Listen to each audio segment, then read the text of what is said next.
ભરૂચની જૂનીવાડી વિસ્તારમાં 2 દિવસ પૂર્વ પેટ્રોલની એક વ્યક્તિ જીવતો સળગાવી હત્યાના પ્રયાસની ચોંકાવનારી ગુનાને ભેદ ગણતરીના કલાકોમાં ઉકેલી ભરૂચ ક્રાઇમ બ્રાન્ચ તથા ભરૂચ બી ડિવિઝન પોલીસે આરોપીને ઝડપી પાડ્યા હતા।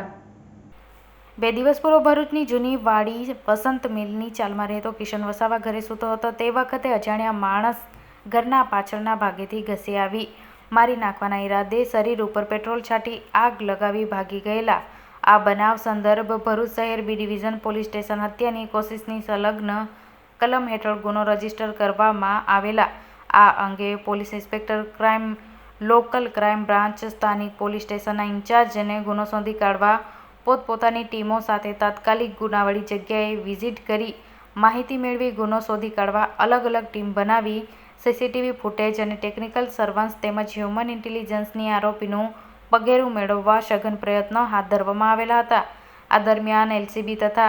બી ડિવિઝન પોલીસને સંયુક્ત રીતે હકીકત મળેલા કે જૂનીવાડી વસંત મિલની ચાલમાં કિશનને પેટ્રોલ છાંટી જીવતો સળગાવનાર આરોપી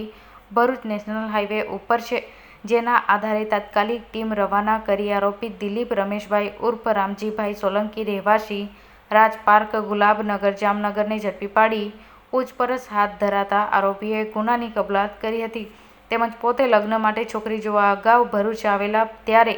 આ મકાન જોયેલું હતું, ત્યારબાદ રૂપિયા આપી લગ્ન કરેલ પરંતુ આરોપીની પત્ની તેને છોડીને જતી રહેલી હતી, જે બાદ આરોપીએ રૂપિયા પરત માંગતા છોકરીવાળા રૂપિયા પરત આપતા ન હતા, જેથી છોકરી પક્ષવાળાને મારી નાખવાનું મન બનાવી પૂરતી તૈયારી સાથે આવી દરવાજો ખોલનાર કિશન ઉપર પેટ્રોલ છાંટી સળગાવી દઈ આ ગુનાને અંજામ આપ્યો હતો। ડીવાયએસપી કે પટેલ આ અંગે માહિતી આપતા જણાવ્યું હતું કે આરોપીની ધરપકડ કરી રિમાન્ડ માટેની કાર્યવાહી હાથ ધરવામાં આવેલી છે।